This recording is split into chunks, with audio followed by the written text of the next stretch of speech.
Hello friends, this is Sabila. Welcome to my YouTube channel. இன்னைக்கு நம்ம ரொம்ப healthy and டேஸ்டியான ஒரு சட்னி ரெசிபி தான் பார்க்க போகிறோம். ஸோ வீடியோக்குள்ளே போகிறதுக்கு முன்னாடி வீடியோ லைக் பண்ணிக்கோங்க, சேனல் சப்ஸ்கிரைப் பண்ணிக்கோங்க. ஸோ வாங்க இப்போ ஸ்டார்ட் பண்ணலாம். ஃபஸ்ட்டு ஒரு பேனில் 3 to 4 ஸ்பூன்ஸ் ஆயில் சேர்த்துக்கோங்க. 3 ஸ்பூன் உளுந்து சேர்த்துக்கோங்க. உளுந்து இடுப்பு வலிக்காக ரொம்ப நல்லது. ஸோ நீங்கள் கண்டிப்பாக கொஞ்சம் எக்ஸ்ட்ரா கூட நீங்கள் சேர்த்துக்கலாம். பட் 3 ஸ்பூன்ஸ் கரெக்டாக இருக்கும் ஒரு 3 பேர் சாப்பிட்றதுக்காக. ஸோ கொஞ்சம் ஃப்ரை பண்ணிட்ட பிறகு ஒரு 1/2 ஸ்பூன் ஜீரா, உங்கள் காரத்துக்கு ஏற்ற மாதிரி சில்லிஸ் சேர்த்துக்கோங்க.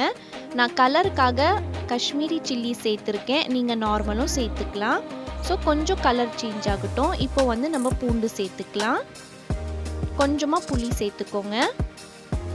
ஒரு மீடியம் சைஸ் தக்காளி ரஃப்பாக சாப் பண்ணி சேர்த்துக்கோங்க. தக்காளி நிறைய மேஷ் ஆகணும் அப்படியெல்லாம் இல்லை, ஜஸ்ட்டு நீங்கள் டோஸ்ட் பண்ணி எடுத்திங்கனாவே போதும். இப்போது ஒரு மிக்ஸி ஜார் எடுத்துகிட்டு இந்த மசாலா ஃபுல்லாக நல்லா ஆற விட்டுட்ட பிறகு நீங்கள் இந்த மாதிரி சேர்த்துக்கோங்க. உங்ககிட்ட முழு தனியா இருந்துச்சுன்னா நீங்கள் தனியாவும் சேர்த்து நீங்கள் ஃப்ரை பண்ணி நீங்கள் போட்டுக்கலாம்.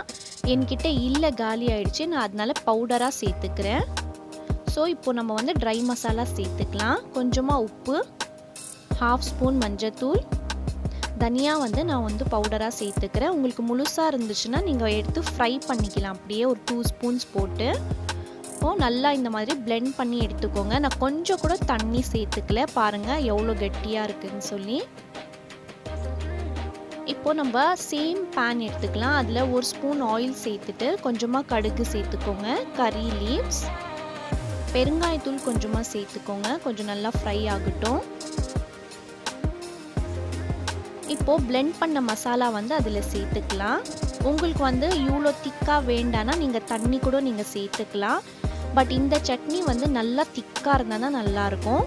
நான் லைட்டாக அந்த மிக்ஸி ஜார் வாஷ் பண்ணி நான் வாட்டர் சேர்த்துக்கிறேன்.